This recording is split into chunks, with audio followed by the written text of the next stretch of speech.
हर दिन 10 our bracket में आपको खाना है, सुबह 8 बजे से लेके शाम के 6 बजे तक। मैं खाने कम नहीं बोल रहा हूं, मैं ये भी नहीं बोल रहा हूं कि भाई क्या छोड़ना है क्या खाना है, वो आपकी मर्जी, जो आप कर रहे हैं वही कीजिए। ना तो आपके खाने के क्वांटिटी को छेड़ रहा हूं, ना काइंड ऑफ फूड को छेड़ रहा हूं। मैं सिर्फ इतना बोल रहा हूं, जो भी आप खाना चाहते हैं सुबह 8 बजे के बाद शुरू कीजिए, रात के 6 बजे से पहले खत्म कर दीजिए। उसके बाद कुछ मत खाइए, पानी पी सकते हैं। जो फ्रूट्स होते हैं वो डायबिटीज पेशेंट के लिए सबसे इंपॉर्टेंट दवा है, लेकिन कहीं आप ठीक ना हो जाएं इसीलिए उस दवा से आपको दूर रखा जा रहा है, राइट। आपको 5 तरह की दवाइयां लेनी होंगी। दवाइयों का मतलब, मेडिसिन का मतलब सिर्फ वो नहीं जो टॉनिक टैबलेट है। अगर डिक्शनरी में मेडिसिन का कोई मीनिंग देखेंगे, डिक्शनरी में मेडिसिन का मतलब होता है कोई भी ऐसा साइंस जो आपको बीमारी को प्रिवेंट करने में या क्योर करने में मदद करे, वो मेडिसिन। क्लियर होगी ना? What is medicine? Medicine is any science which can help you to prevent or cure a disease. That is medicine. Medicine does not only mean कि कोई टैबलेट हो, कोई टॉनिक हो तो ही वो बोतल में होगा तो ही वो मेडिसिन है। कोई भी साइंस, यानी कि साइंटिफिक होना चाहिए, कोई भी science which can help you to prevent or cure a disease, that is medicine. तो इस तरह के हम 5 मेडिसिन की बात करते हैं। उनमें सबसे पहले, सबसे इंपॉर्टेंट, सबसे बड़े मेडिसिन की मैं बात करता हूं। ये सबसे बड़ा मेडिसिन, अगर आप चाहते हैं कि भाई यहां से बाहर सिर्फ मैं एक ही चीज लेके जाऊंगा, तो वो ये है जो मैं अगले 2-3 मिनट में करने जा रहा हूं। The most powerful medicine of the earth, जो हमने देखा अपने पेशेंट में। और इस मेडिसिन का नेक्स्ट स्लाइड, ठीक है। टाइम एज मेडिसिन, ये सबसे इंपॉर्टेंट है। टाइम एज मेडिसिन, समय इज ही मेडिसिन है। इसको मैं समझा देता हूं 1 मिनट में। आपके बॉडी का हर ऑर्गन का एक बायोलॉजिकल क्लॉक होता है, इसे कहते हैं circadian clock of the body. वो सर्केडियन क्लॉक के ब्रेक करने से आपके अंदर बीमारी आती है। वो सर्केडियन क्लॉक को ठीक करेंगे तो आपकी बीमारी जाएगी। सर्केडियन क्लॉक क्या है, आपको समझाने के लिए एक छोटा सा एग्जांपल दे देता हूं, तो ये टाइम एज मेडिसिन का एग्जांपल मिल जाएगा। मान लीजिए इस स्टेज में ऑर्केस्ट्रा के लिए बहुत सारे म्यूजिशियन बैठे हैं, तबले वाला बैठा है, गिटार वाला बैठा है, बांसुरी वाला बैठा है, और सब लोग जब म्यूजिक अपना अपना बजा रहे हैं तो आपको जो सुनाई पड़ता है उसे आप म्यूजिक बोलते हैं ना। लेकिन क्योंकि ना केवल ये अच्छा अपना आप बजा रहे हैं, बल्कि इनके बीच में एक तालमेल भी है। अब मान लो वो तालमेल को ना रहे, या आप किसी एक को डिस्टर्ब कर दें, वो तालमेल खत्म हो जाए, तो जो आपको सुनाई पड़ेगा वो म्यूजिक नहीं कहलाएगा, वो नॉइज कहलाएगा, राइट। इंपॉर्टेंट सिर्फ इतना नहीं है कि वो अपने आप में कितना अच्छा बजा रहा है, इंपॉर्टेंट ये कि वो बजाते हुए कितना बाकियों से तालमेल भी रख रहा है। ये जो तालमेल है बिटवीन ऑल द म्यूजिशियन, इस तालमेल को बॉडी के कॉन्टेक्स्ट में बोलते हैं circadian rhythm of the body. Body में भी कई सारे ऑर्गन्स हैं, राइट, कई सारे इंस्ट्रूमेंट है। एक का नाम हार्ट है, एक का नाम किडनी है, एक का नाम लंग है, एक इस तरह से ना, एक का नाम ब्रेन है। लेकिन इन सब के बीच में आपस का जो एक तालमेल है, राइट, तो वो तालमेल ठीक होगा तो आपकी जिंदगी म्यूजिक होगी। वो तालमेल अगर गड़बड़ होगी तो आपकी जिंदगी नॉइज होगी, राइट। तो इसे बोलते हैं मेडिकल भाषा में circadian rhythm of the body, right. और ये अभी कुछ समय पहले इसको, इस वाले साइंस को नोबेल प्राइज भी मिला था। तो मैं ये बोलना चाह रहा हूं कि जब भी कोई बीमारी होती है, ये पाया गया कि उसमें एक फैक्टर जरूर इंपॉर्टेंट होता है कि बॉडी का जो सर्केडियन रिदम है वो खराब है। जब भी आपको नॉइज सुनाई देगा इस ऑर्केस्ट्रा से, इसका मतलब एक फैक्टर जरूर है कि इनके बीच में जो तालमेल था वही मिस हो गया। That will be the most important factor. अब अगर नॉइज को म्यूजिक में कन्वर्ट करना हो तो क्या करना पड़ेगा, इनके बीच का जो तालमेल है उसे दोबारा बनाना पड़ेगा। तो इसको बोलते हैं time as medicine. Time as medicine के अनुसार हमें क्या करना होगा, वेरी वेरी सिंपल। हमारे हर ऑर्गन का एक तालमेल होता है। इसका एक एग्जांपल देके फिर सीधे आता हूं क्या करना होगा। हार्ट का एक बॉडी क्लॉक है। इसको अगर आप एक्सपेरिमेंटली समझना चाहते हैं तो आप सुबह के 10 बजे, लगभग इसी टाइम 10 बजे कल कर सकते हैं, अपना ब्लड प्रेशर चेक कीजिए, उसे लिख लीजिए। आपका ब्लड प्रेशर मान लो 140/90 है। रात को 10 बजे सेम डे, अपना सेम उसी दिन रात को 10 बजे अपना ब्लड प्रेशर फिर चेक कीजिए। आप गौर करेंगे आपका ब्लड प्रेशर सुबह वाले से नीचे रहेगा, राइट, सुबह वाले से नीचे रहेगा, राइट, 10 to 20% नीचे रहेगा। Clear, right. आप में से बहुत थोड़े लोग होंगे जिनका सेम या उल्टा रहेगा। तो ये है pattern, this is the heart का बॉडी क्लॉक। जिनका ऐसे रहता है या उल्टा रहता है उनको नींद नहीं आएगी फिर, या किसी दिन अगर आपको उल्टा ऊपर रहेगा उस दिन आपको नींद नहीं आएगी। आपके नींद को आने के लिए रात को आपके बॉडी का अपना ब्लड प्रेशर को कम करना बड़ा ही इंपॉर्टेंट है, तो ही आपको नींद आती है। जब ब्लड प्रेशर कम होगा, बॉडी में थोड़ी ठंडक आएगी, तो मेलेटोनिन रिलीज होगा, आपको नींद आ जाएगी। तो दैट इज द प्रिंसिपल। एक जैसा ब्लड प्रेशर नहीं रहता है, वो ऐसे जाता है। ये बॉडी का, हार्ट का बॉडी क्लॉक है। एक और एक्सपेरिमेंट कर लीजिए, 2 बोतल ले लीजिए, बोतल 1 एंड बोतल 2। मान लीजिए दोनों बोतल लीजिए, ये तो थोड़े छोटे बोतल एक्सपेरिमेंट के लिए बता रहा हूं, बड़े बड़े 1 लीटर के। इसमें लिख दीजिए डे, इसमें लीजिए नाइट। दिन भर में जितना पेशाब आप करते हैं बोतल 1 में आप डालिए। रात को सोने के बाद आधी रात को उठ के अगर पेशाब करते हैं तो बोतल 2 में डालिए।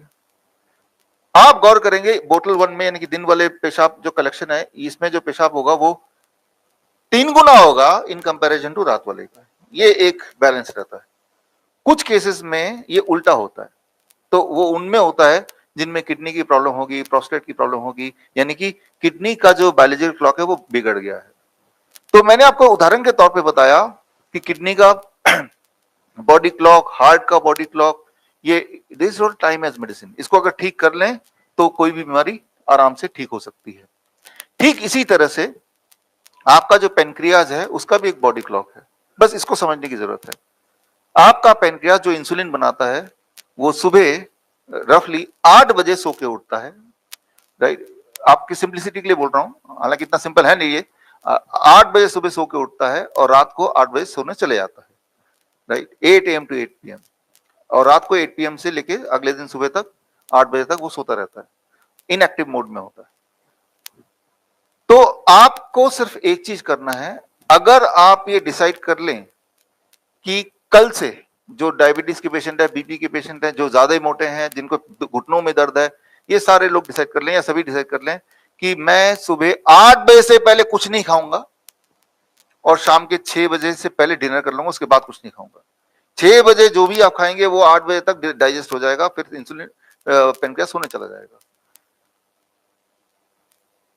हर दिन 10 आवर ब्रैकेट में आपको खाना है, सुबह 8 बजे से लेके शाम के 6 बजे तक। मैं खाने कम नहीं बोल रहा हूं, मैं ये भी नहीं बोल रहा हूं कि भाई क्या छोड़ना है क्या खाना है वो आपकी मर्जी, जो आप कर रहे हैं वही कीजिए। ना तो आपके खाने के क्वांटिटी को छेड़ रहा हूं, ना काइंड ऑफ फूड को छेड़ रहा हूं। मैं सिर्फ इतना बोल रहा हूं, जो भी आप खाना चाहते हैं सुबह 8 बजे के बाद शुरू कीजिए, रात के 6 बजे से पहले खत्म कर दीजिए। उसके बाद कुछ मत खाइए। पानी पी सकते हैं, राइट, जितना चाहे पानी कभी पी सकते हैं, वो खाना नहीं, राइट। और मतलब पानी के अलावा कुछ नहीं मुंह के अंदर जाना चाहिए। अगर आप ये कर पाते हैं, अगर आप कर पाते हैं, अगर, इसलिए बहुत लोग बोलेंगे हम नहीं कर पाएंगे, तो फिर तो क्या बोलेंगे, लेकिन कर पाएंगे तो आप हैरान होंगे, 1 हफ्ते के अंदर आपका ब्लड शुगर नीचे जाने लगेगा। 15 दिन के अंदर आपका ब्लड प्रेशर नीचे जाने लगेगा। दवाई कम करना मजबूरी हो जाएगा। 21 दिन के अंदर आप देखें घुटने के दर्द वगैरह ठीक होने लगेंगे। 1 महीने के अंदर आपका बॉडी वेट, जिन जो ज्यादा मोटे हैं, 5% रिड्यूस होने लगेगा। आपकी एनर्जी बढ़ने लगेगी। आपकी नींद पहले 3-4 दिन के अंदर बड़ी अच्छी गहरी आने लगेगी। जो लोग डिप्रेशन में रहते हैं, पहले 2 या 3 दिन के अंदर उनके डिप्रेशन में आपको बहुत ही गिरावट दिखेगी, वो चेयरफुल रहने लगेंगे।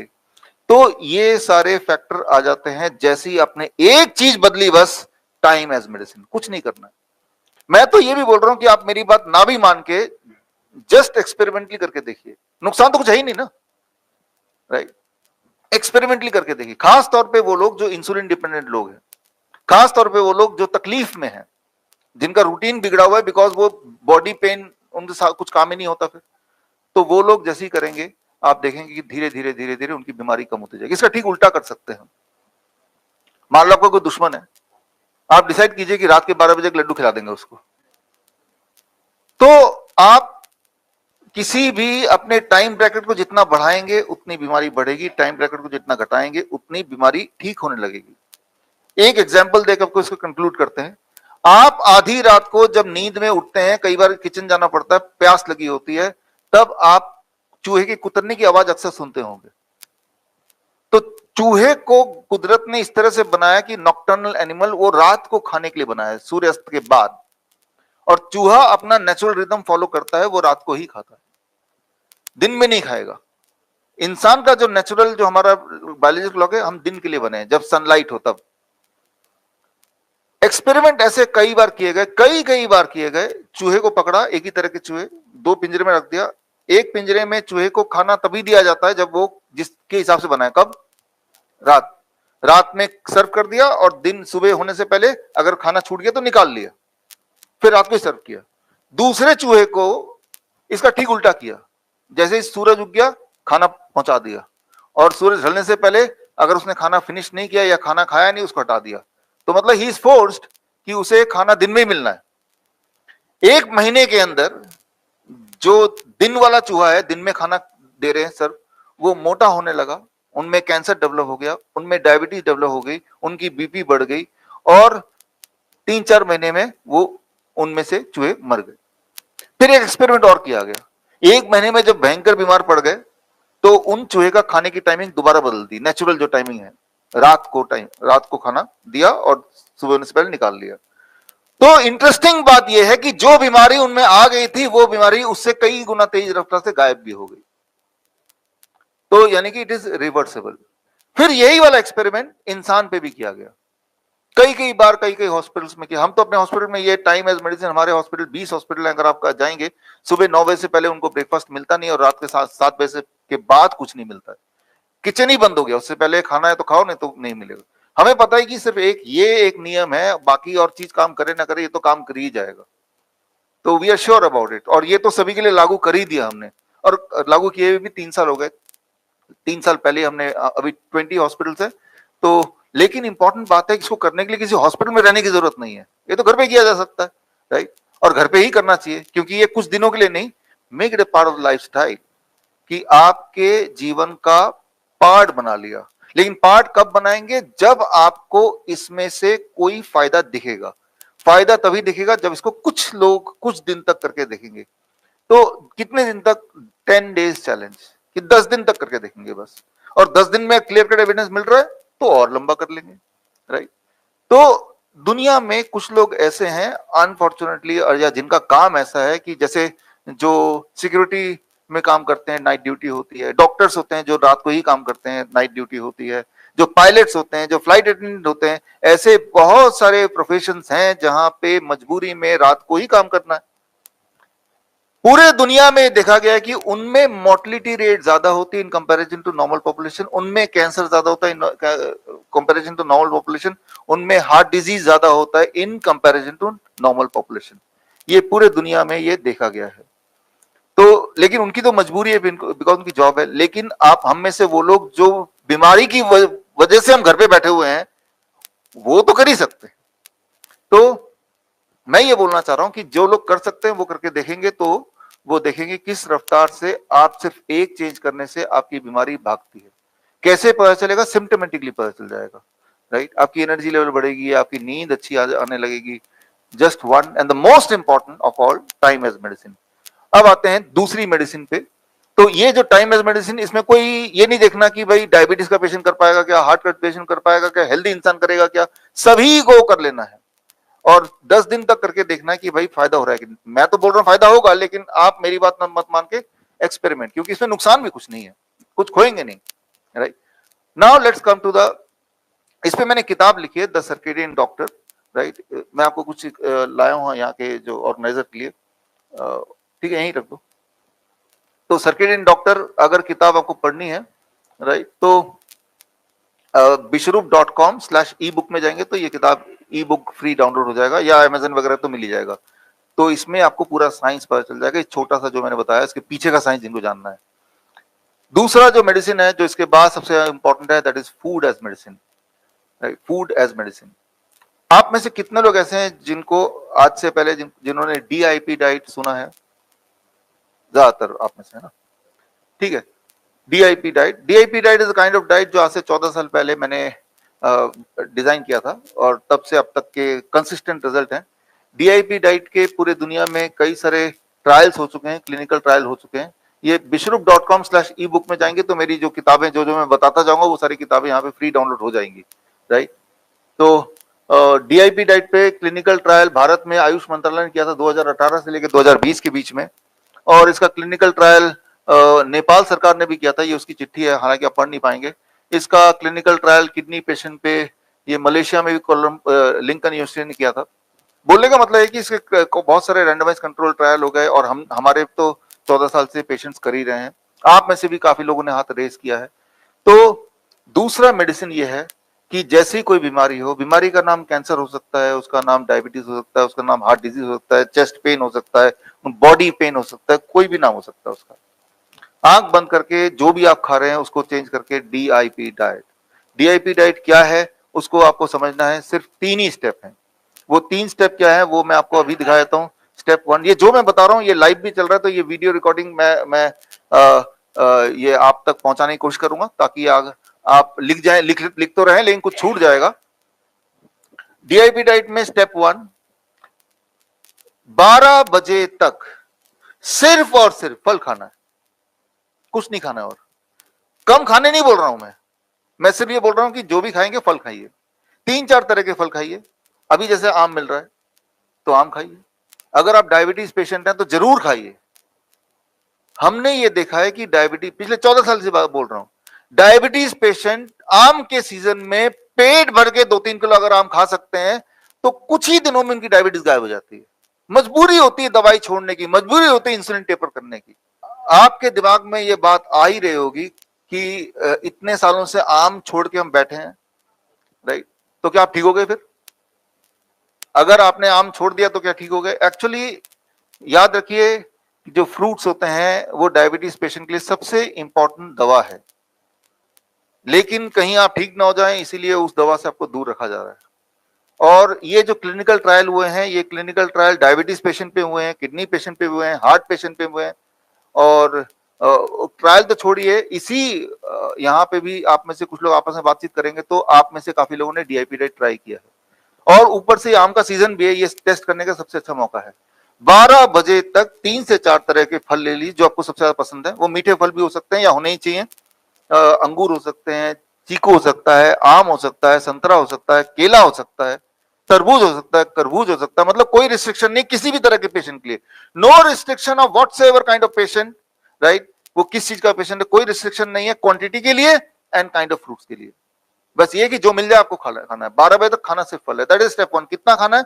आपके बॉडी वेट के अनुसार। मेरा बॉडी वेट मान लो 70 kg, फॉर्मूले के अनुसार इंटू 10 दैट बिकम्स 700 और उसको ग्राम कर दिया, 700 ग्राम खाना है। ये एक इंडिकेटिव नंबर है, ऐसा नहीं कि 700 ग्राम पे अटकना है। अगर आपका मन 1 किलो खाने का कर रहा तो वो भी खा सकते हैं, अपर लिमिट कितना भी रख सकते हैं, बट ट्राई टू अचीव की भाई एटलीस्ट लोअर लिमिट इतना मेंटेन करें, राइट? लेकिन याद रखिए जिनकी उम्र 60 साल से ऊपर है उनकी मेटाबॉलिज्म रेट थोड़ी कम ही होती है, तो थोड़ा कम खा के भी पेट भर जाता है उनका। तो वो जितने में आपका पेट संतुष्ट हो जाए उतने को रखिए, अगर आप नंबर को फॉलो नहीं भी करना चाहते हैं, लेकिन खाना फल है, दैट स्टेप 1। और स्टेप 2, लंच और डिनर में क्या करना है? जब भी आप लंच और डिनर के लिए बैठेंगे 2 प्लेट लेके बैठिए, प्लेट 2 और प्लेट 1। प्लेट 2 में आपको वही सारी चीज रखनी है जो अभी भी आप खा रहे हैं, रोटी सब्जी दाल चावल उल्टा सीधा सब कुछ में रखिए। मतलब ये कि मैं कुछ रिस्ट्रिक्ट नहीं कर रहा हूं, कम नहीं कर रहा हूं, I am not reducing anything, मैं सिर्फ इतना बोल रहा हूं उससे पहले प्लेट 1 में 3-4 तरह के कच्ची सब्जी रख दीजिए, टमाटर खीरा मूली गाजर ककड़ी मटर सलाद पत्ता लाल पीली हरी शिमला मिर्च प्याज वगैरह, ऐसी चीजें जो कच्चा खाया जा सके। और उसकी क्वांटिटी होनी चाहिए आपका बॉडी वेट इंटू 5। मेरा body weight 70 kg into 5 that becomes 350 grams. पहले प्लेट 1 में मैं ये खा लूंगा और उसके बाद उठने से पहले प्लेट 2 में जो मैं अब तक खाता आया वही खाऊंगा। ये है, कई लोग चालाक होते हैं, वो बोलते हैं पहले मैं प्लेट 2 खा लूं फिर प्लेट 1 खा लूं, तो रिजल्ट भी अपोजिट ही आएगा। कई लोग बोलते हैं हम तो सलाद ऑलरेडी खाते हैं। आप देखेंगे घर में 4 लोगों की फैमिली है तो खाना वाना रख दिया, एक बीच में एक कटोरी में सलाद रख दिया और वो एक डेकोरेशन की तरह ही होता है, एक आध पीस खा भी लिया नहीं तो वो पड़ा ही रह जाता है। ये सलाद मेडिसिन की तरह काम तब करता है जब वो एक पर्टिकुलर क्वांटिटी में आपके बॉडी में जाता है। क्वांटिटी का फॉर्मूला मैंने आपको दे दिया है। आपको अगर ये किसी को लगता है कि इतना खाने के बाद तो मेरी भूख ही मिट जाएगी, अब तो मैं रोटी सब्जी कैसे खाऊंगा, आपको हैरानी होगी 3rd डे तक इतना खाने के बाद आपकी भूख बढ़ जाएगी, आपका मेटाबॉलिज्म रेट बढ़ जाएगा। यानी कि अभी अगर 2 रोटी खाते हैं या 4 रोटी खाते हैं तब भी इतनी रोटी खा जाएंगे इरिस्पेक्टिव ऑफ द फैक्ट कि पहले आपने 300 ग्राम या 400 ग्राम सलाद खा लिया। वो आपकी मेटाबॉलिज्म रेट को बढ़ाएगा, आपकी भूख को बढ़ाएगा। तो मैं कोई कम खाने नहीं बोल रहा हूं, बल्कि मैं तो ज्यादा खाने बोल रहा हूं। बस मैं ये बोल रहा हूं कि पहले दैट इज वेरी इंपॉर्टेंट, इतना आपको सलाद खाना है, कोई बोलेगा मैं 350 नहीं खा सकता तो 300 खा लीजिए, वो भी नहीं खा सकता तो 250 तो खा ही लीजिए, थोड़ा नेगोशिएशन चल सकता है यहाँ पे। लंच में यही करना है, आते हैं डिनर पे, डिनर में भी यही करना है। अब एक आखिरी स्टेप है, avoid packed food and dairy and animal product. कोई भी चीज जो फैक्ट्री से आती है, पैकिंग से आती है, उसे छोड़ दीजिए। कोई भी चीज जो जानवरों से आती है उसको छोड़ दीजिए। जैसे जानवरों से क्या आ सकता है, मीट, मछली, अंडा, ये सब आ सकता है, या फिर डेयरी प्रोडक्ट, दूध, दही, लस्सी, मक्खन, घी, पनीर, छाछ, ये सब आ सकता है। देखिए, वैसे तो बचपन से हमने सुना है, आपने भी बचपन से दूध पिया है, मैं भी बचपन में दूध पीता था, कि भाई दूध तो सबसे ज्यादा न्यूट्रिशियस होता है। लेकिन ध्यान रखना पड़ेगा कि हर जानवर का दूध उस जानवर के बच्चे के लिए होता है, उस हिसाब से वो डिजाइन होता है। गाय का दूध जो है वो गाय के बच्चे के हिसाब से डिजाइन है। गाय का बच्चा 6 महीने में 100 केजी का गाय बन जाएगा, बड़ा हो जाता है इतना। तो इंसान को 100 केजी होने के लिए कई साल लग जाते हैं। तो ग्रोथ हार्मोन गाय के दूध में फॉर एग्जांपल ज्यादा होता है, 15 गुना इंसान के बॉडी से। तो जब आप किसी छोटे बच्चे को गाय का दूध पिलाएंगे तो उसकी ग्रोथ उस हिसाब से बड़ी होगी। लेकिन याद रखिए, किसी चीज की ग्रोथ रेट अगर बहुत ज्यादा हो तो उसे कैंसर ट्यूमर भी बोला जाता है, राइट। और फिर हमें अपने बच्चे को इंसान बनाना है, कोई गाय भैंस तो बनाना है नहीं। तो याद रखिए, इंसान ही एक ऐसा जानवर है जो जीवन भर दूध पीता है। इंसान ही एक ऐसा जानवर है जो दूसरे जानवर का दूध पीता है। शेर गाय का शिकार जरूर करता है, लेकिन गाय को पकड़ के दूध नहीं पीने लगता है। अगर आपको ये लगता है कि दूध बहुत न्यूट्रिशियस है, तो मैं तो ये बोलता हूं कि एक हफ्ते के लिए, ओनली फॉर 1 वीक, जिंदगी भर तो दूध पिया है ना, तो अगर आपको लगता है कि उससे हड्डियां मजबूत होती हैं, तो एक हफ्ते के लिए छोड़ भी देंगे तो हड्डियां गल तो नहीं जाएंगी। आफ्टरऑल दूध जिंदगी भर पिया है, एक हफ्ता तो एक्सपेरिमेंट करके देख सकते हैं। 1 week you stop all the dairy products. खास तौर पे वो लोग जो लोग दवाइयों पे हैं, डायबिटीज की दवाई पे है, इंसुलिन पे है, बीपी की दवाई है, एंजाइना हो रहा है, राइट, चेस्ट पेन हो रहा है, राइट, तो उनके लिए बोल रहा हूं। जो तो ऑलरेडी हेल्दी है वो तो जो कर रहे हैं वो करते रहे। जो तो हेल्दी नहीं है, जिनको पेन है, डिस्कंफर्ट है, मेडिसिन पे है, उनको बोल रहा हूं मैं। तो ये अवॉइड करना है। और क्या स्नैकिंग के लिए खा सकते हैं, स्प्राउट्स खा सकते हैं, all kind of dry fruit ले सकते हैं, फल 12 बजे के बाद भी खा सकते हैं। तो ये सारी फ्लेक्सिबिलिटी है। धूप में बैठी थोड़ी बहुत देर, 40 मिनट नहीं बैठ सकते तो आधे घंटे, वो भी नहीं बैठ सकते तो 10 मिनट तो बैठ ही लीजिए। Every day little bit exposure of sunlight. जैसे ही आप ये करने लगेंगे, जो क्लिनिकल ट्रायल्स बोलते हैं, जो हमने देखा पिछले 14 सालों में, आप में से भी कितने लोगों ने हाथ रेस किया, हमने देखा पहले 2 या 3 दिन के अंदर अधिकतर पेशेंट्स का ब्लड शुगर की दवाई छूट जाती है।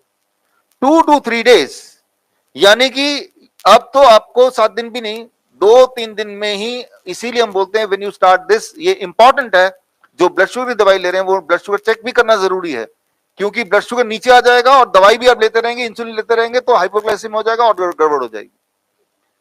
With in 3 days to 6-7 days blood pressure की दवाई छोड़ना अधिकतर लोगों की, 80% लोगों की मजबूरी हो जाती है, छोड़ना ही पड़ेगा, नहीं छोड़ेंगे तो हाइपो टेंशन हो जाएगा। विद इन 15 days हमने देखा अधिकतर लोगों के जोड़ों के दर्द वगैरह इनमें आराम मिलना शुरू हो जाता है। द फर्स्ट साइन कि हाँ आराम मिल रहा है, रीजनेबली आराम मिल रहा है। और इसमें हमने देखा है 1 महीने के अंदर, पहले महीने 10% वेट रिडक्शन होता है, फॉलोइंग मंथ 5% वेट रिडक्शन होता है, जब तक कि आपका नॉर्मल बीएमआई नहीं आ जाता। जो लोग मोटे हैं उनके लिए बोल रहा हूँ, जो तो बहुत पतले हैं या नॉर्मल है उनका और वेट नहीं रिड्यूस होगा, शुरू में जरूर 2-3 किलो कम होता है। तो that is the food as medicine, कि खाना ही आपकी दवा है। लेकिन आपने क्या किया, एक कदम और आगे बढ़ा लिया, आपने time as medicine and food as medicine दोनों को जोड़ दिया, कि ये खाना है, उस टाइम के हिसाब से खाना है। अब देखिए, जब ये 2 मेडिसिन जुड़ जाएंगी तो आपके बॉडी में ट्रांसफॉर्मेशन कितनी तेजी से आता है, ये आप तभी एहसास कर पाएंगे जब इसको फॉलो करके देखेंगे, राइट। जिस तरह से अभी सारा काम छोड़ के टाइम लगा के यहाँ पे हैं, आए हैं, ठीक उसी तरह से जो भी मैंने अभी बताया ये करके देखें। 2 मेडिसिन, यानी कि ये 2 मेडिसिन सभी को लेना है। आप में से कुछ लोग जिनके परिवार में या आपके दोस्तों में कोई ना कोई कैंसर पेशेंट भी होगा फॉर एग्जांपल, राइट। तो जो क्रिटिकल केस आते हैं हमारे, ऐसे पेशेंट आते हैं ना जो डायलिसिस में ऑलरेडी हैं, राइट। ऐसे पेशेंट आते हैं जो ऑक्सीजन सिलेंडर पे ऑलरेडी डिपेंडेंट है। तो ऐसे पेशेंट आते हैं जो इतने मॉर्फिन डिपेंडेंट है, उनको इतना दर्द है कि भाई वो दिन में 2 बार मॉर्फिन लेते हैं, इंजेक्शन लेते हैं। तो जब क्रिटिकल पेशेंट है, आप में से कोई भी क्रिटिकल नहीं है तभी आप यहाँ पे हैं, जो भी अपने पैरों पे चल के यहाँ पे आप आ रहे, इतनी देर तक बैठ पा रहे, तो आप क्रिटिकल में तो है नहीं ना, क्रिटिकल वाला तो घर बैठा होगा ना इस वक्त। तो जो लोग यहाँ पे नहीं है उनको हम अगर हमारे हॉस्पिटल में होते हैं या हमसे मिलते हैं तो हम क्या बोलते हैं, उनको हम तीसरी दवाई प्रिस्क्राइब करते हैं, वो है ग्रेविटी एज मेडिसिन। तो ये दवाई के बारे में जानकारी ले लीजिए, कभी किसी को जरूरत पड़े तो उनको दिया जा सकता है। ये ग्रेविटी एज मेडिसिन क्या है, ये बहुत ही इंपॉर्टेंट है, बहुत ही इंटरेस्टिंग है, क्रिटिकल केस में तो ये बड़ा लाभ देता है। इसको समझने के लिए इतना समझ लीजिए, बहुत ही सिंपल है। समझना यह है कि जैसे मैं अभी खड़ा हूं तो मेरा हार्ट ब्लड को ऊपर सिर तक पहुंचा रहा है ना, जबकि ग्रेविटी ब्लड को नीचे खींच रही है ना। लेकिन एक संतुलन बनाए कि हार्ट ब्लड को ऊपर फेंक रहा है, ग्रेविटी नीचे खींच रही है, एक संतुलन बनाए तो हम जिंदा है, आप जिंदा है, सब लोग जिंदा है। लेकिन कुछ लोगों में जब हार्ट थोड़ा कम काम करने लगेगा, या फिर नॉर्मल हेल्दी इंसान में भी, आप सब में इंक्लूडिंग मी, अगर मैं ऐसे ही खड़ा रहूं और 20 मिनट तक बिना हिले खड़ा रहूंगा, तो धीरे धीरे धीरे धीरे हमारी जो ग्रेविटी है वो हावी होती जाएगी, हार्ट थोड़ा वीक पड़ता जाएगा, तो ब्लड, सिर से ब्लड वो इकट्ठा होना शुरू होगा पैर की तरफ, और जब सिर में ब्लड कम हो जाएगा तो क्या होगा, इंसान बेहोश हो जाएगा। ये आप सबने अपने बचपन में स्कूल असेंबली में देखा है, देखा ही नहीं देखा? स्कूल असेंबली में बच्चे खड़े अचानक धड़ाम से गिरते हैं, हमें ये लगता है कि बच्चा गिर गया क्योंकि कमजोर है, धूप लगी, कई सारे और वजह सोचते हैं। मेन वजह क्या है, कोई भी इंसान आप करके देखिए, थोड़ी बहुत कभी खड़े रहेंगे ऐसे बिना हिले, तो धीरे धीरे धीरे धीरे आपको चक्कर आना शुरू हो जाएगा, आप गिर जाएंगे। इसका मतलब ये नहीं कि आपकी हेल्थ खराब है, इसका मतलब ये है, इसका मतलब ये है, वॉल्यूम कम है, हाँ वॉल्यूम थोड़ा बढ़े। इसका मतलब ये है कि आपका ये जो पोस्चर है when you stand for long period, right, तो ये सभी के साथ ही होगा। स्कूल में उन बच्चों के साथ होता था जो डिसिप्लिन बच्चे हैं, जैसे टीचर ने बोला सावधान खड़े हो जाओ, वो सावधान। जो तो थोड़े नटखटी हैं वो तो हिलते डुलते रहते हैं, तो वो कभी नहीं गिरेंगे, राइट। तो मैं ये उदाहरण इसलिए दे रहा हूं ये समझाने के लिए कि ग्रेविटी का आपके बॉडी में एक रोल है, और वो रोल को समझ के हम ग्रेविटी को अपने फेवर में यूज कर सकते हैं। We can use gravity in our favour. तो याद कीजिए वो समय जब कोरोना का दिन था, जब ऑक्सीजन सिलेंडर नहीं मिल रहे थे, आपको याद आ रहा है? लोग अपने घरों में ऑक्सीजन सिलेंडर भर भर के रखते थे, क्या पता कब जरूरत पड़ जाए। ऑक्सीजन तो ऑलरेडी है ना यहाँ पे, तो उन कुछ लोगों की बॉडी उस ऑक्सीजन को क्यों नहीं ले पा रही है, उनको सिलेंडर क्यों जरूरत पड़ रहा है। उस वक्त हमारा कोविड सेंटर था 1100 बेड का, देश का सबसे बड़ा प्राइवेट कोविड सेंटर, राइट, यहाँ तो अहमदनगर में था वो। हमारे हॉस्पिटल में, कोविड सेंटर में जब पेशेंट आते थे एम्बुलेंस में ऑक्सीजन सिलेंडर लगा के, हमें ये पता है कि इस वक्त आप जो सांसें ले रहे हैं वो ऑक्सीजन नहीं है, एयर है, ऑक्सीजन एक छोटा हिस्सा है। अगर आप प्योर ऑक्सीजन सांसों से लेंगे तो उससे लंग में निमोनिया हो जाएगा, और निमोनिया से ही तो बचना है। तो ये प्रैक्टिस जो है ऑक्सीजन सिलेंडर लगाना, इससे इंसान कभी भी ठीक नहीं हो सकता, यानी कि इसको हटाना पड़ेगा, उसकी सांसों को, उसकी ब्रीदिंग खुद ब खुद होनी चाहिए। हम क्या करते थे, ऐसे पेशेंट को, आज भी हम अपने हॉस्पिटल में यही करते हैं, ऐसे पेशेंट को हम ग्रेविटी एज मेडिसिन, तीसरी मेडिसिन दे देते हैं। कैसे देते हैं मैं आपको दिखाता हूं, हाउ वी डू इट। अब मान लीजिए जब पेशेंट आता है हमारे पास, तो ये आप बैठे हैं, मैं भी इसको मैं थोड़ा इधर कर लूं क्या, स्क्रीन चालू कर दो, स्क्रीन चालू कर दो। तो बैठे हैं आप, मैं भी ऐसे बैठा हूं। अब आप गौर करेंगे कि पेशेंट जो है, जो टीवी में आपने देखा था, सांसें नहीं फूल रही उनकी, वो गाड़ी में ऑक्सीजन सिलेंडर ढूंढ रहे हैं, है ना। तो पेशेंट अक्सर गाड़ी के पहले सीट पे या पीछे वाली सीट पे ऐसे ऐसे, और trying to grasp the breath, ऐसे लेटे होते थे। इस वक्त जबकि आप सब हेल्दी हैं, अगर अपने पोस्चर को अभी ऐसे कर लेंगे तो आपकी सांसें आना बहुत मुश्किल हो जाएगा। अभी आप चाहे तो करके देखिए, जैसे ऐसे करेंगे you will not be able to breathe comfortably, right. क्यों? जैसे हम ऐसे करते हैं तो जो हार्ट है वो ऊपर आ गया, लंग नीचे आ गया, लंग की जो कैपेसिटी है 20% रिड्यूस हो गई, और जिससे हार्ट नीचे क्यों आएगा, ग्रेविटी ने नीचे खींचा, आफ्टर ऑल हार्ट ऊपर है, तो इससे आप में ब्रेथलेसनेस आ जाएगा। हम ऐसे पेशेंट को बोलते हैं कि भाई इसका ठीक उल्टा, आप ऐसे जैसे बैठेंगे, ऐसे बैठते ही हार्ट नीचे आ गया, लंग ऊपर है, तो लंग को स्पेस मिल गया, खुल गया, राइट, हार्ट नीचे क्यों आया, ग्रेविटी इज पुलिंग इट। तो आप ये पोस्चर में आप गौर करेंगे, आपकी खुली सांस आ रही है, फिर ऐसे कीजिए आपकी सांस अभी के अभी रुक जाएगी, फिर ऐसे कीजिए आपकी सांस आने लगेगी। तो ये जो है, जो पोस्चर है, it makes the whole difference कि किस पोस्चर में आप बैठे। आप हमेशा गौर करेंगे जब भी कभी कोई पेशेंट लेटा होगा कहीं भी हॉस्पिटल में, तो वो किस पोस्चर में लेटा होगा, यहां दिख रहा है ना, ठीक है। तो इसको समझाने के लिए इसको थोड़ा आगे ले आएं, या कैमरे से वो दिखेगा, कैमरा आ जाएगा वहां पे, आ गया ना। अब आप देखिए, ये आपके समझाने के लिए ये डॉल दिख रहा है ना, ये डॉल लेटी है, आप देख रहे हैं, ये इंसान ऐसे जब लेटता है तो हार्ट ऊपर है ना, लंग नीचे है। इस पोस्चर में लंग की कैपेसिटी इज रिड्यूस्ड बाय 20%। जिसका लंग ऑलरेडी कॉम्प्रोमाइज्ड है उसके लिए सांसें लेना और तकलीफदायक। हमारे हॉस्पिटल में आज भी, या तब कोविड सेंटर में भी हम ये करते थे कि डॉक्टर ने बोला इनको वेंटिलेटर में इमीडिएटली ले जाओ, अभी ऑक्सीजन सिलेंडर पे है, हमने वेंटिलेटर को तो मना कर ही दिया, ऑक्सीजन सिलेंडर भी हटा दिया, अब वो सांसें कैसे लेगा, हम यूज करेंगे ग्रेविटी। हम ग्रेविटी कैसे यूज करेंगे, जैसे ही हमने पेशेंट के पोस्चर को उल्टा कर दिया, ये यानी कि पेट के बल पेशेंट को जैसे ही हम लिटाते हैं, आप गौर करेंगे, इसे कहते हैं मेडिकल भाषा में प्रोन वेंटिलेशन। प्रोन वेंटिलेशन, इस पोस्चर में जैसे ही लिटाया, SpO2 चेक करेंगे, उसके सिम्टम देखेंगे, तो आप देखेंगे आधे घंटे के अंदर इंप्रूवमेंट आ गई, जबकि हम ऑक्सीजन सिलेंडर हटा चुके हैं, राइट। तो हमने सिर्फ एक चीज किया, प्रोन वेंटिलेशन, उसके पोस्चर को लिटा। जब भी किसी को सांसें ना आ रही हो, तो तब जब वो पेट के बल लेटने लगेगा और अगर बैठा तो आगे झुक के बैठेगा, तो सांसें आने की प्रोबेबिलिटी कई गुना बढ़ जाती है। ये एक छोटा सा साइंस है, इसको समझना होगा। और अगर तब भी ना हो तो एक और साइंस इसमें जोड़ देते हैं। एक छोटा सा फैन, जो चाइनीज फैन आता है, उसको लेके पकड़ा देते हैं, और जब उसकी हवा यहाँ लगती है, यहाँ पे कुछ रिसेप्टर है जो लंग को खोलता है, तो जब हवा पड़ती है तो रिसेप्टर स्विच ऑन होता है, जिससे लंग को ओपन होता है। तो पंखा हमारे हॉस्पिटल जगह जगह पर लगा हुआ है, पेशेंट को पकड़ाया या नर्स ने पकड़ लिया और लंग खुल गया, सांसें आने लगती। अब पीछे नहीं आ रही, तो देखिए, I try to speak louder. तो इसमें इंपॉर्टेंट बात यह है कि जब वो कोरोना का जो दौर था, तो हमने अपने लोगों को बोल दिया ये फैन पंखे थोड़ा खरीद के रख लो, जो पैनिक करेगा उसको पकड़ा दो, ठीक होने का उनसे ले लो, ये सब चलता रहा।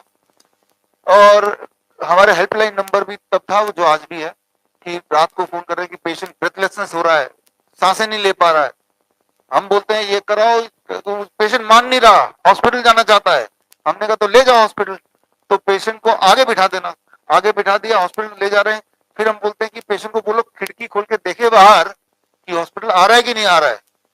जब पेशेंट खिड़की खोल बाहर देखेगा, वो हवा उसके पड़ेगी, और पड़ी हवा पड़ते ही लंग खुलेगा, और वो बोलेगा हॉस्पिटल तो आ गया लेकिन मैं ठीक हो गया, वापस चलो। तो इस बात को अगर आपको समझना है, तो जो किताब है स्विच 360 डिग्री पोस्चरल मेडिसिन, ये किताब पढ़ेंगे तो इसके पीछे का साइंस, इसके पीछे के मेडिकल रेफरेंस, वो सारी चीजें आपको मिल जाएंगी। तो मैंने आपको अभी बताया किस तरह से लंग को ग्रेविटी इंफ्लुएंस करता है, और किस तरह से ग्रेविटी का उपयोग करके हम लंग को खोल सकते हैं। ठीक इसी तरह से बॉडी के सारे ऑर्गन्स को ग्रेविटी इंफ्लुएंस करता है, और सारे ऑर्गन को हम मदद दे सकते हैं ग्रेविटी को यूज करके। अब हम बात करते हैं किडनी के पेशेंट के लिए हम क्या करते हैं। किडनी के पेशेंट कैसे पहचानेंगे, दो लाइन में बता देता हूं। किडनी के पेशेंट अक्सर बोलते हैं क्रिएटिनिन बढ़ गया, पोटेशियम बढ़ गया, वो उस बातों में जाएंगे तो आप एक टेस्ट के फ्रॉड में फंस जाएंगे। किडनी को पेशेंट को पहचानते हैं हम, मान लो कोई पेशेंट आता है या इंसान आता है, बोलता है कि मैं किडनी का पेशेंट हूं, सबसे पहले नजर पड़ती है उनके पैरों पे, पैर में सूजन दिख रही कि नहीं, जितनी दूर है मैं आपसे हूं इतनी दूर से दिख रही कि नहीं, लेंस लेके देखने की जरूरत नहीं है, ऐसे क्लियरली अगर दूर से ठीक ठाक स्वेलिंग दिख रही है, यह है पहला सिम्टम। दूसरा सिम्टम, ब्लड प्रेशर दवाइयों के बावजूद भी कंट्रोल नहीं हो पा रहा, 200/100। तीसरा, उसका पेशाब पूरे 24 घंटे में 500 ml से भी कम, आधा लीटर से भी कम। तीसरा। चौथा, अक्सर खुजली होती है, उल्टी होती है, ब्रेथलेसनेस होती है, राइट, इस तरह से। अगर ये सारे सिम्टम हैं तो ये असली किडनी पेशेंट। तो इसको ठीक कैसे करेंगे आप? इनमें सबसे पहली चीज जो हमें ठीक करनी है, उसकी पेशाब के आउटपुट को बढ़ा दो और सूजन को घटा दो। तो जब पेशाब का आउटपुट बढ़ेगा, सूजन घटेगी, तो ब्लड प्रेशर घट जाएगा। तो ये कैसे करते हैं हम? इसके लिए हम करते हैं what we call as head down tilt. Head down tilt, head down tilt क्या है? दोबारा स्क्रीन पे आ जाना। आप कभी हमारे हॉस्पिटल आइए तो आप देखेंगे कि ये बेड आप देख रहे हैं, इस बेड में पेशेंट को लिटा दिया, इस बेड को मैंने इंक्लाइन कर दिया बाई 10 डिग्री, 3 ईंटें यहां रख दी, तो इंक्लाइंड हो गया ना बेड। पैर ऊपर की तरफ, सिर नीचे की तरफ। ऐसे जब पेशेंट 2 घंटे लेटते हैं तो 2 घंटे के अंदर उनका यूरिन आउटपुट बढ़ने लगता है, उनकी स्वेलिंग कम होने लगती है। ये दोनों चीज जब वो हासिल कर लेते हैं और लगातार ऐसे अगर 15 दिन 20 दिन तक रोज 2-2 घंटे कर लेते हैं, तो हमने देखा है कि वो जो सिम्टम्स थे, जो क्लासिक सिम्टम ऑफ किडनी, वो गायब हो जाते। ये भी एक ऐसी चीज है जो घर पे ही कर सकते हैं। तो पहले तो जब पेशेंट फोन करते हैं तो हम बोलते हैं कि पहले तो ये घर पे करके देख लो। अगर तो आप ये रिजॉल्व हो जाता है आपके सिम्टम्स, तो आने की जरूरत नहीं है, अदरवाइज आने की जरूरत। तो यहां पे हमने क्या किया, जब हमने बेड को टिल्ट किया, हमने ग्रेविटी को यूज किया। जब मैं खड़ा हूं तो मेरा ग्रेविटी नीचे काम खींच रहा है, मेरा हार्ट ऊपर खींच रहा है, ऐसे हो रहा है ना। लेकिन जब इस पोस्चर में लेट गए तो हार्ट के डायरेक्शन में ग्रेविटी आ गई, राइट। तो gravity and heart are in the same direction, right. जब सेम डायरेक्शन में आ गई तो जो पैरों का जो ब्लड है वो किडनी में जाके पूल होने लगता है, इकट्ठा होने लगता है। तो जब किडनी में इकट्ठा होगा तो किडनी की एक्टिविटी बढ़ जाती है, जिससे पेशाब बढ़ गया, सूजन घट गया, ये दोनों के होने से ब्लड प्रेशर घट गया, ये तीनों के होने से ब्रेथलेसनेस घट जाएगी, राइट। बॉडी के अंदर बोझ घटेगा तो ब्रेथलेसनेस घट जाएगी, और ये सारे ठीक हो गए। यानी कि किडनी का पेशेंट जो कि आपके दिमाग में बिठाया गया कि भयंकर बीमारी है, डायलिसिस, ट्रांसप्लांट, कोई सोल्यूशन नहीं है, उसका ये सोल्यूशन है। और ये जो मैं बता रहा हूं, ये कोई मेरी बनाई हुई टेक्निक नहीं है, ये साइंटिफिकली पहले से ही प्रूवन है। और वो साइंटिफिक रिसर्च पेपर्स अगर आपको चाहिए, जो किताब मैंने आपको दिखाई उसमें पढ़ लीजिए, 360 डिग्री पोस्चरल मेडिसिन जो किताब है। तो ये this is what is called gravity as medicine, कि आप ग्रेविटी को यूज कर रहे हैं अपने इलाज के लिए, राइट। तो इसके बाद लेकिन ये सभी को जरूरत नहीं है। अगर कोई किडनी पेशेंट में बताया, कोई लंग पेशेंट में बताया, कोई इस तरह की परिस्थिति आ गई जो इमरजेंसी परिस्थिति बताया, तो ऐसे इमरजेंसी कंडीशन में मैनिपुलेटिंग द बॉडी, हम उसको एक रिलीफ दे सकते हैं। मान लीजिए कोई ऐसा पेशेंट है जो गैस्ट्रिक इसोफेगल रिफ्लक्स डिजीज का पेशेंट है। गैस्ट्रिक इसोफेगल रिफ्लक्स डिजीज क्या है? कि डकार आना, राइट, या फिर वो गैस बनता है तो चेस्ट में पेन होता है, लगता है जैसे हार्ट अटैक आ जाएगा। इस तरह का कोई पेशेंट हो, जब इस तरह का कोई पेशेंट होता है तो उनको हम बोलते हैं HUT, हट, हेड अप टिल्ट, राइट। दोबारा करना पड़ेगा। ऐसे पेशेंट अगर आपके पास हैं तो ये बेड में आप सो रहे हैं, हम क्या करते हैं, उनके बेड को थोड़ा सा सिर के यहां से टिल्ट कर दिया, एक एक ईंट लगा दी 3-4 डिग्री एंगल पे, right.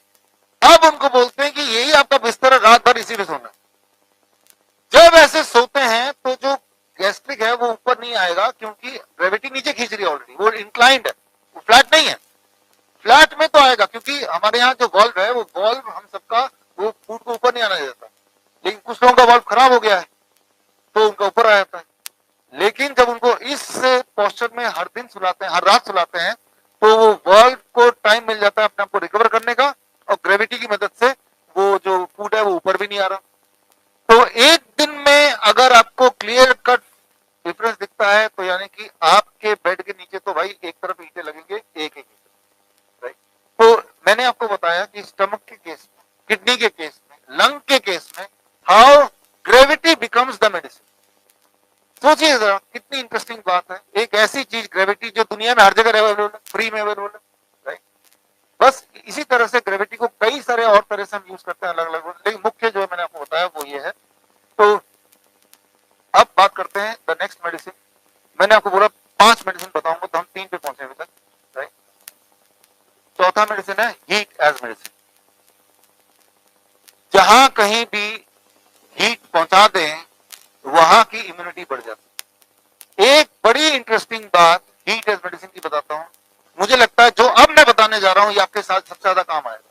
What I am going to say now, किसी भी बहुत सारे मेडिकल इमरजेंसी में, अभी तक हम बता रहे थे लाइफ चला हुआ था, इमरजेंसी कंडीशन में हीट को यूज कर सकते हैं। हम हीट को यूज करते हैं अपने हॉस्पिटल्स में, या फिर हम पेशेंट को बताते हैं वो घर पे कर ले।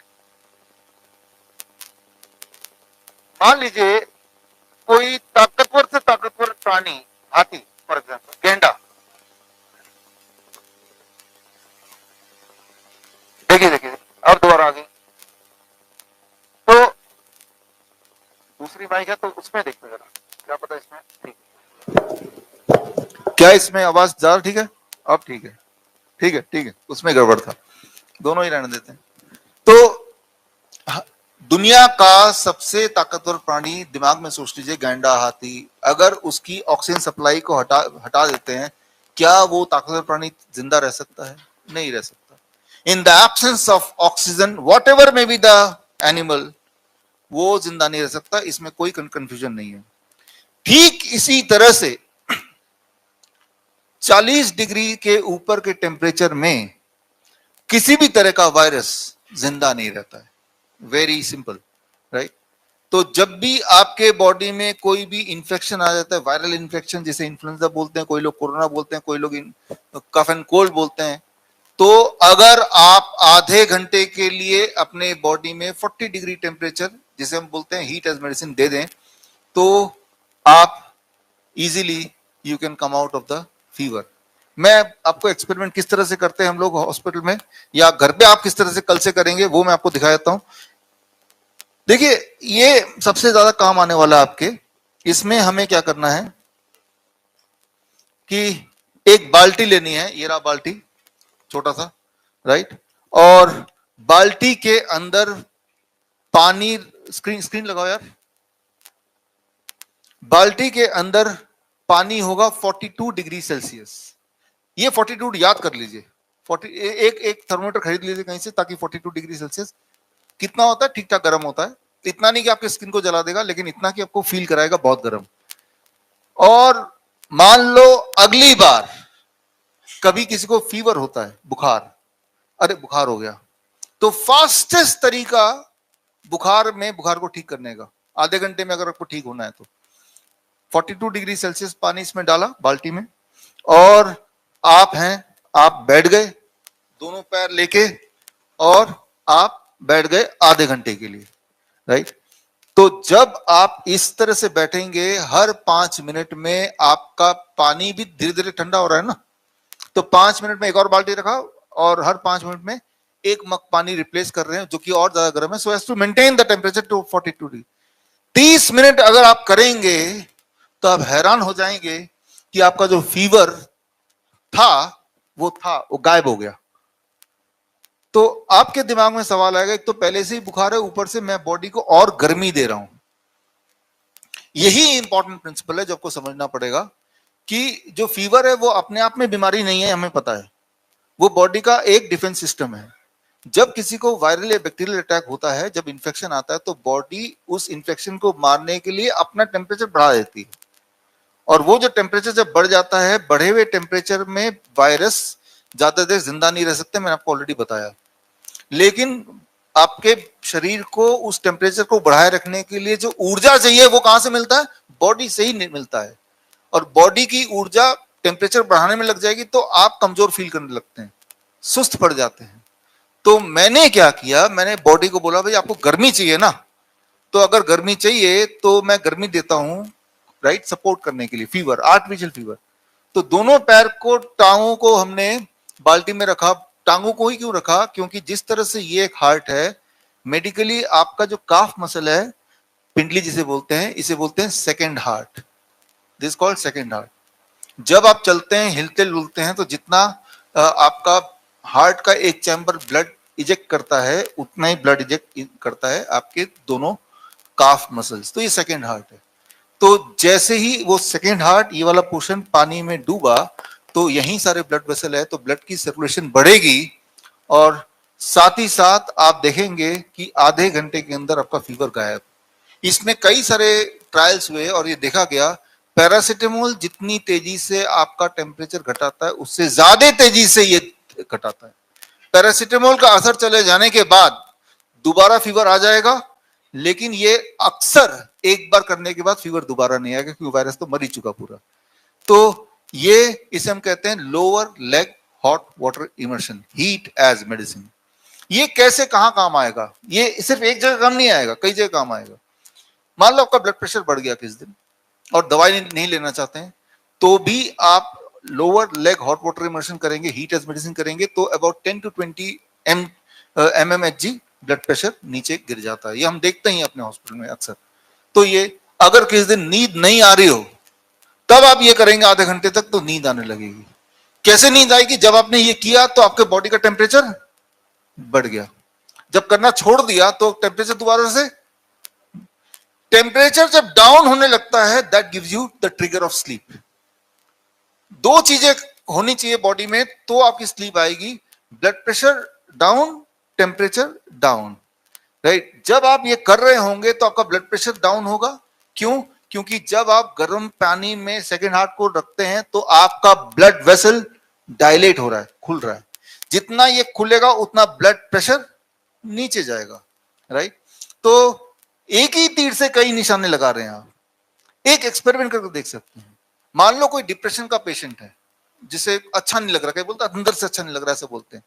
तब आप आधे घंटे के लिए करेंगे तो आपका स्ट्रेस, आपका डिप्रेशन, आपका बॉडी एक, अगर बॉडी में फिजिकल एक है, थकावट हो जाती है कई बार पूरा दिन काम करने के बाद, तो शाम को जाके आप आधा घंटा करके देखिए, एक ही बार करके देखिए। एक ही बार में अगर आपको फायदा होना है एक ही बार में दिख जाएगा, अच्छी तरह से दिख जाएगा। तो अगर आप में स्ट्रेस है it will help to reduce. अगर आप में बॉडी एक है पूरे दिन के फैटिक के बाद, it will help to reduce. अगर आपको नींद नहीं आ रही है तो नींद आने में करेगा। अगर आपको फीवर है वो तो है ही है। तो आप देख रहे हैं कि हीट एज मेडिसिन, राइट, किस तरह से हीट आपके लिए मेडिसिन की तरह काम करता है। कई बार जो ऐसे पेशेंट हैं जिनके बॉडी में कैंसर के पेन होते हैं तो उनको भी हम बोलते हैं यूज दिस एज मेडिसिन। ये कैसे आपके बॉडी के पेन को कम करता है? सेकेंड हार्ट पानी में जब डूब जाएगा तो जो ब्लड सर्कुलेशन है वो बड़ी तेजी से बढ़ता है। ब्लड सर्कुलेशन जब बढ़ता है तो बॉडी के अंदर कई सारे इम्यून एक्टिविटी स्विच ऑन हो जाते हैं, जिससे आपका जो पेन का जो सेंसेशन है वो लिटरली कम होने लगता है। तो जो जो मैंने कंडीशंस बताए, ये कंडीशन अगर कभी आप में होती है, चाहे बीपी है, चाहे डिप्रेशन है, चाहे वो स्ट्रेस है, चाहे वो बुखार हो, राइट, तो इनमें से या वो नींद का ना आना हो, एक बार करके देखिए, 30 ही मिनट लगेंगे और एक बार में आपको समझ आ जाएगा कि ये कितना पावरफुल टूल हो सकता है, हीट एज मेडिसिन, राइट। तो कई बार हम दो मेडिसिन को जोड़ देते हैं, gravity as medicine and heat as medicine. अभी तक हमने कितनी मेडिसिन की बात की? 4, राइट। तो बहुत क्रिटिकल पेशेंट जब आते हैं तो हम चारों को जोड़ देते हैं। मान लो हमारे पास डायलिसिस का पेशेंट आया जिसको हफ्ते में 2 बार डायलिसिस होती है। क्या आपने कभी देखा कि डायलिसिस के पेशेंट की डायलिसिस छूट गई? कभी नहीं छूटती। हर दिन और बुरा हो जाता, 2 का 3 हो जाएगा, 3 का 4 हो जाएगा, फिर बोलेंगे अब ये भी नहीं काम करता, ट्रांसप्लांट कराओ, ये तो मरो। यही होता है। तो ऐसे पेशेंट को, अगर आपके आसपास ऐसा पेशेंट है तो उनको ये बात दिखाइएगा, हम ऐसे हॉस्पिटल में करते हैं बट इंटरेस्टिंगली ये घर पे भी किया जा सकता है। हम ये चारों दवाइयों को एक साथ जोड़ देते हैं। टाइम एज मेडिसिन क्लियर हो गया, फूड एज मेडिसिन क्लियर हो गया, राइट। और बाकी 2 मेडिसिन को कैसे जोड़ते हैं ये इंटरेस्टिंग है। इसे हम बोलते हैं हॉट वाटर इमर्शन। ये सबसे इंपॉर्टेंट है, सबसे इंटरेस्टिंग है। हॉट वाटर इमर्शन वाला वीडियो है, हॉट वाटर हॉस्पिटल, आप जाके देख लो। तो ये हम हॉट वाटर इमर्शन में क्या करते हैं, इसमें इधर भी दिखाएंगे, मैं इधर हाथ से भी दिखा देता हूं साथ में।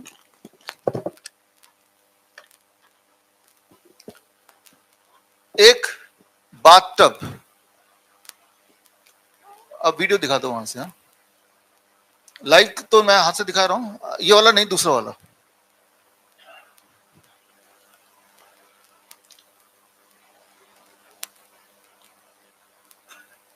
तो आप देखिए, ये बाथ टब है, बाथ टब में हम बिठा देते हैं पेशेंट को, ये पेशेंट बैठा हुआ है बाथ टब में, और बाथ टब में पानी यहां तक है, राइट, और पानी का टेम्परेचर 40 डिग्री सेल्सियस, याद रखिए 40 डिग्री। डायलिसिस का पेशेंट जब इस तरह से बैठ जाता है पानी के टब में जिसमें 40 डिग्री सेल्सियस का पानी हो, और ऐसा वो 2 घंटे तक अगर बैठ पाता है, राइट, इतना टाइम है, तो इसे बोलते हैं सेल्फ डायलिसिस, ऑटो डायलिसिस। उसकी डायलिसिस कुछ दिनों में धीरे धीरे छूट जाती है। कैसे छूटती है इसको आपको समझना है। जब इस तरह से पानी में बैठते हैं तो 2 तरह की मेडिसिन वो ले रहा है, हीट एज मेडिसिन, एंड दूसरा मेडिसिन कौन सा है, ग्रेविटी एज मेडिसिन। किस तरह से ले रहा है इसको थोड़ा सा हम समझने की कोशिश करते हैं। मेडिकली स्किन को बोलते हैं द थर्ड किडनी, आपको पता होगा। आप पेशाब का सैंपल लीजिए और पसीने का सैंपल लीजिए, लैब टेस्ट कराएंगे, दोनों में सेम ही चीज मिलेंगी। पेशाब में और आपके पसीने में दोनों में क्रिएटिनिन मिलेगा, प्रोटीन मिलेगा, यूरिक एसिड मिलेगा, यूरिया मिलेगा, सोडियम मिलेगा, पोटेशियम मिलेगा, शुगर मिलेगा।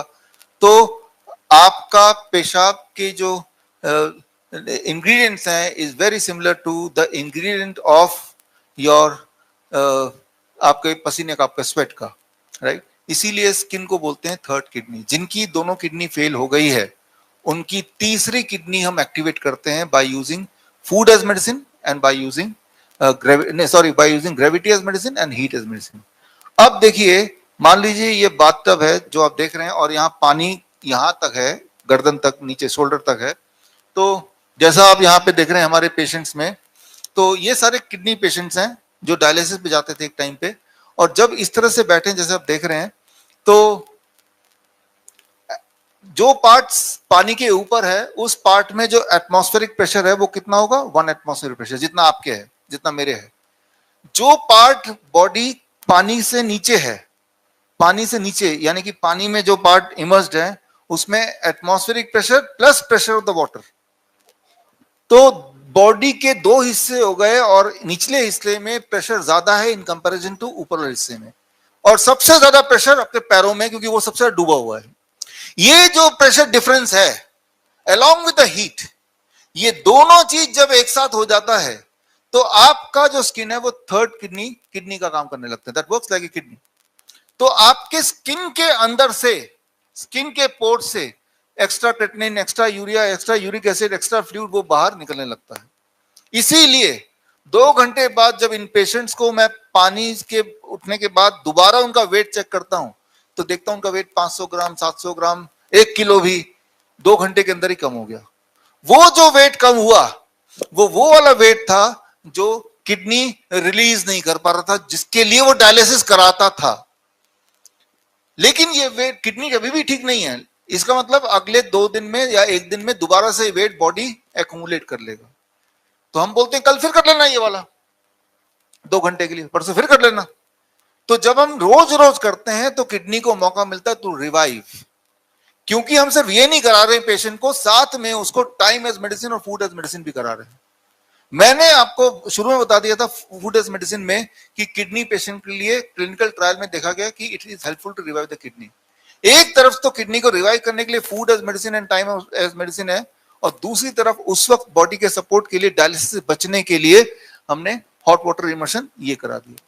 आप हमारे किसी भी हॉस्पिटल में जाएंगे तो आप देखेंगे कि इस तरह से कई सारे टब बने हुए हैं, और उसमें पेशेंट को हम 2 घंटे के लिए बिठाते हैं।